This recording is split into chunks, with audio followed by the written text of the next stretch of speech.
দিনটা ছিল 15ই আগস্টের দিন। মামামের স্কুলে একটা প্রোগ্রাম ছিল, তো প্রোগ্রাম থেকে তারপরে বেরিয়ে পড়েছি আমরা গোপুসোনাদের জন্য কেনাকাটা করতে। তো hello everyone, welcome back to my channel Mithai lifestyle. তোমাদের সবাইকে স্বাগত। তো আশা করছি তোমরা সবাই ভালো আছো, সুস্থ আছো। তো আমিও ভালো আছি। দেখতেই পাচ্ছি আমরা তিনজনে মিলে এখন কেনাকাটা করতে যাচ্ছি জন্মাষ্টমীর জন্য।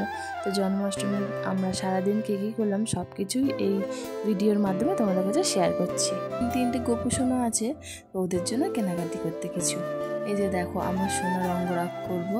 ভগবান না চাইলে না কারোর কাছে কিছুই হয় না। ভগবান চেয়েছিল আমার হাত থেকে সাজবে, তো আমার হাতের দিয়েই সেজে আমি যেমনটা পেরেছি তেমন করেই সাজিয়েছি। আমি এটাতেই বিশ্বাস করি যে ভগবানকে তুমি এক মনে ডাকবে, ভগবান ঠিক তোমায় সাড়া দেবে। ওই দোনোমনো করলে না জীবনের ভগবানকে তোমরা পাবে না। তো আমার কাছে এটাই সব কিছু।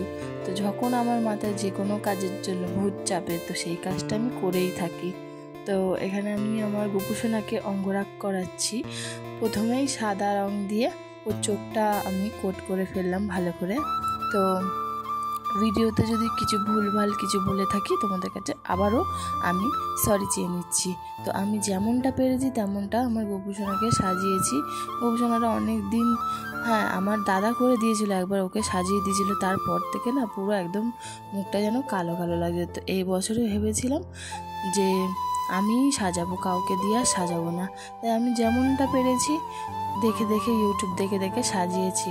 জানি হয়তো তোমাদের চোখে হয়তো খারাপ লাগবে, কিন্তু আমার চোখে খুব সুন্দর লাগছিল। আমি যে এইটুকুনি সাজিয়েছিলাম। তো চলো বন্ধুরা, আমার জন্মাষ্টমীর ব্লগ তোমরা দেখতে থাকো। যদি ভালো লাগে ভিডিওটা তাহলে লাইক, কমেন্ট আর সাবস্ক্রাইব করো, আমার পাশে থাকো আর আমাকে সাপোর্ট করো। তো চলো দেখতে থাকো ব্লগটা।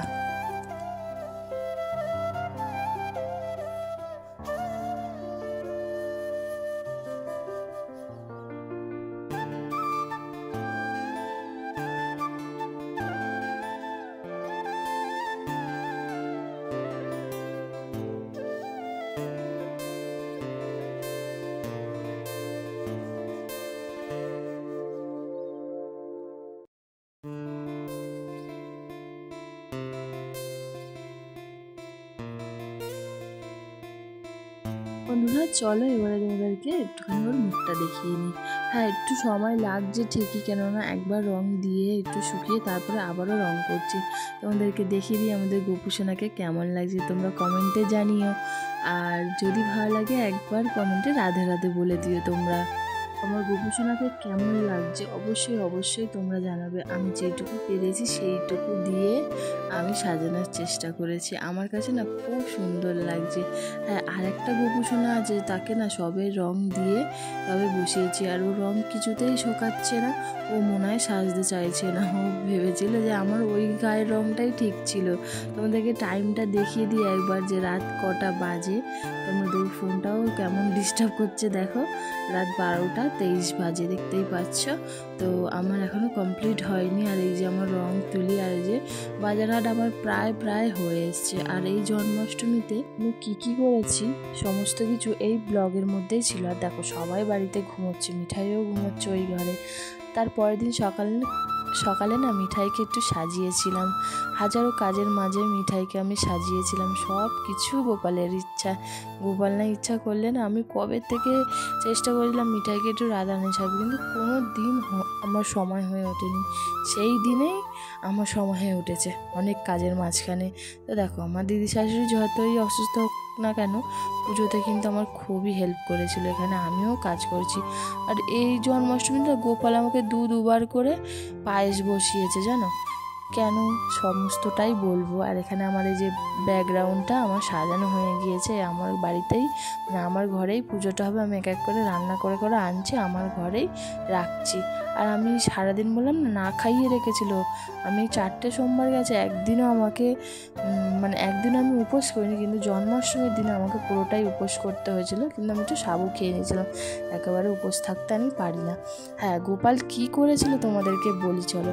প্রথমে আমি পায়েস বসিয়েছিলাম, ওটা ঘি দিয়ে মানে গোবিন্দভোগ চালটা আমি মাখিয়ে রেখে দিয়েছিলাম যাতে পায়েসটা একটু সেন্ট হয়।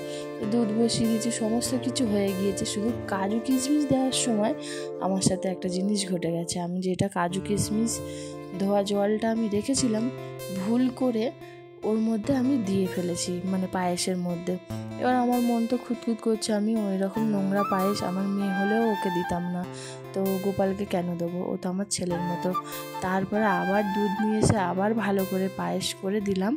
ঠিক আছে, উনি চেয়েছিল ঘি দেওয়া পায়েস, উনি খাবে না, উনি এমনি শুধু গোবিন্দভোগ চালের পায়েস উনি খাবে, তো ওটাই হয়েছে। আমি ওটাই আবার করছি। তাই বলছি, গোপাল যদি কিছু না চায় আমার কাছ থেকে উনি করাতেও পারবে না। আর এখানে দেখো আমি স্নান করিয়ে নিচ্ছি পঞ্চামৃত দিয়ে। তো ওই যে তোমাদেরকে বলছিলাম ছোট্ট গপুটাকেও আমি সাজিয়ে নিয়েছিলাম। এবারে এদের দুজনকে স্নান করানোর পালা। প্রথমে ঘি দিয়েছিলাম, তারপরে দিয়েছিলাম মধু, তারপরে দিয়েছিলাম দই, তারপরে দিয়েছিলাম জল দিয়ে ভালো করে। আর একটা জিনিস দিতে না ভুলে গিয়েছিলাম, চিনিটা আজকাল দেখছিলাম সবাই দিচ্ছিল ভিডিওতে, কিন্তু আমি একদম ভুলে গিয়েছিলাম, কেন আমাকে কেউ বলে দেওয়ার মতো তো কেউ নেই। তো আমি যতটুকু পেরেছি আমার মতো করে আমি গোপালকে ডেকেছি। দেখো আমি দুটো গোপুসোনাকে আমি ভালো করে স্নান করিয়ে নিচ্ছিলাম। আর যা করেছি আমি নিজের হাতেই করেছি। খিচুড়ি করেছিলাম 5 রকম ভাজা, তালের বড়া তো মেন, ওটা তো উনি খুব পছন্দের একটা খাবার গোপালের। তো এখানে আমি ভালো করে স্নান করিয়ে নিচ্ছি, মানে যা আসে আমার মনে, যা আমাকে হেল্প করেছে আমার পুরো ফ্যামিলির লোকেরা সবাই আমাকে হেল্প করেছে। এই জন্মাষ্টমীতে আমার সবাই হেল্প করেছিল। তো আমার স্নান করানো কমপ্লিট। দেখো স্নান করে কত সুন্দর না লাগছে দুজনকে, আমার তো খুব ভালো লাগছিলো দুজনকে। আর সবার জন্য না আমি ড্রেস গুছিয়ে রেখেছিলাম আলাদা আলাদা করে। হ্যাঁ, আমার এই ছোটো দুটো গপুকে তো স্নান করানো যাবে, আর যেটা আমার বড়টা আছে মাটিরটা, তো তাকে তো আমি স্নান করাতে পারবো না, কিন্তু তার জন্য আমি ড্রেস কিনে এনেছিলাম। দুজনকে দিচ্ছি, আর একজনকে দেবো না, তার জন্য বড় বাচ্চার জামা কিনে এনেছিলাম, মানে নিউবর্ন বেবি যেইগুলো হয় সেইগুলোর জামা কিনে এনেছিলাম। তো তিনজনকেই আমি সাজিয়েছি পুরো, কি সুন্দর লাগছিলো তোমাদেরকে কি বলবো, তোমরা আরেকটু পরেই দেখতে পাবে। তো বড়টাকে আমি স্নান করাতে পারবো না বলে একটু ভালো করে ওকে গঙ্গার জল দিয়ে ভালো করে হালকা করে মুছিয়ে নিয়েছিলাম।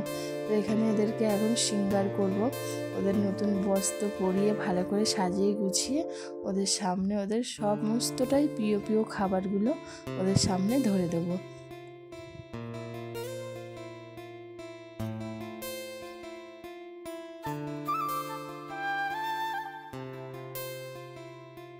দেখো আমার পুরোটা কিন্তু কমপ্লিট হয়ে গেছে। এবারে আমি বসে পড়েছি গোছানোর জন্য, মানে ভোগগুলো ওদেরকে গুছিয়ে দেব। তো অনেক কিছু করেছিলাম, একটা একটা করে গুছিয়ে দিতেও সময় লাগবে। আর জানো তো আমার গোপালের কোনো কিছুতেই অভাব ছিল না, সমস্ত কিছু বেশি বেশি করেই এনেছিল। আর যেহেতু মিঠাই ছিল তাই আমি যা এনেছিলাম 2 রকম দুজনের জন্য, যে কেননা আমার মেয়ে তো ছোটো না, ও সমস্ত কিছু দেখে কাঁদছে জানো, মানে ওর কীরকম কান্না, ওই লজেন্স চিপস এইগুলো খাওয়ার জন্যেই ওর কান্নাকাটি হচ্ছিলো। তো আমরা যা এনেছিলাম দুজনের জন্য এনেছিলাম, গোপুদের জন্য এনেছিলাম প্লাস আমার মেয়ের জন্য। আমার মেয়ে তো এইসব কিছুই খাবে না, তো ওইসবের কোনো বায়না ছিল না। এই যে দেখো আমার গোপুদেরকে আমি অর্ধেকটা সাজানো আমার কমপ্লিট হয়ে গেছে। এবারে আমি নিজের মনের মতো করে ওদেরকে পুজো দিতে পারবো। কেমন লাগছে অবশ্যই জানিও। আর যা করেছি যেটুকুনি করেছি সব ওনার ইচ্ছা না থাকলে আমার দ্বারা কিচ্ছুই হতো না। তো সারাটা দিন আমি বলবো না একদম উপোস করে যাই করেছি, আমার কোনো কষ্ট হয়নি, কিচ্ছু না। রাতেও আমি অনেক রাত পর্যন্ত জেগেছিলাম, আমার কোনো কিচ্ছুই কষ্ট হয়নি। গপু আমাকে সব কষ্ট দূর করে দিয়েছিল এইসব দেখে। তো এখন আমি পুজো করব। এই যে পুজো করতে বসে পড়েছি, আর মামাম কিন্তু চুপচাপ আমার পাশে বসে হাততালি দিচ্ছিল। আর গোপাল পুজোর তো নিয়ম আমি জানি না, তাই টিভিতে কিছু গান চালিয়ে দিয়ে আর মনে মনে গোপালকে স্মরণ করে আমি পুজোটা করেছিলাম। ইচ্ছা ছিল, সমস্ত কিছু ছিল, ব্রাহ্মণটা হলে হয়েই যেত, কিন্তু তখন মাথায় আসেনি যে একটা ব্রাহ্মণ বলবো। গোপাল জন্মাষ্টমী কেউ কেউ ব্রাহ্মণ ছাড়াও করে, তো আমি ব্রাহ্মণ ছাড়াই করেছিলাম জন্মাষ্টমী। দেখো তোমাদের কেমন লাগলো অবশ্যই জানিও কিন্তু বন্ধুরা।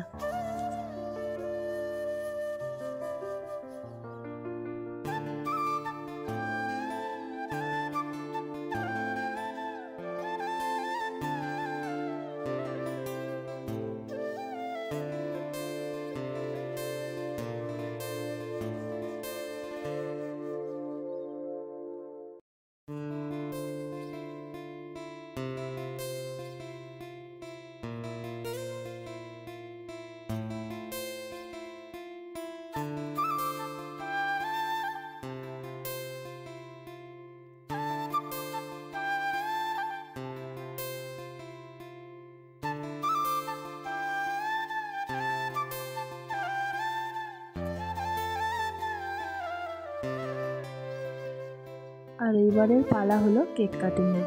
তো ওই কেক কাটিং তো মিঠাই করবে, তো ওকে নিয়ে আমি এগলেস কেক এনেছিলাম।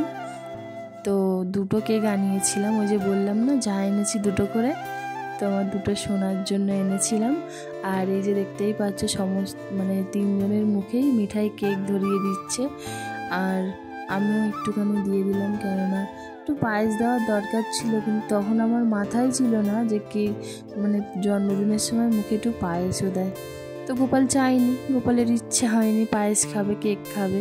তো দিয়ে আমি দরজাটাকে কিছুক্ষণের জন্য লক করে দেব, ঠিক আছে। তো এখানে আমার হরিনাম হয়েই যাচ্ছে, আমি দরজাটাকে লক করে দিয়ে তারপরে সবাইকে ভোগ বিতরণ করব। তো সমস্ত কিছুটা গোছাতে এতটাই রাত হয়ে গিয়েছিল কি বলবো, কিন্তু আমার একটুও কোনো কষ্ট হয়নি, যে সারাদিন আমি এত খেটেছি, এত কষ্ট হবে আমার এক মুহূর্তের জন্য কষ্ট লাগেনি। তো সবই গোপালের ইচ্ছে। তো বন্ধুরা, আজকে আমার জন্মাষ্টমীর ব্লগটা এইটুকু। যদি ভালো লাগে অবশ্যই লাইক কমেন্ট করো, আর সবাইকে শুভরাত্রি। আবারও নতুন ব্লগ আসছে, কিন্তু একটু দেরি হবে। তো টাটা সবাইকে।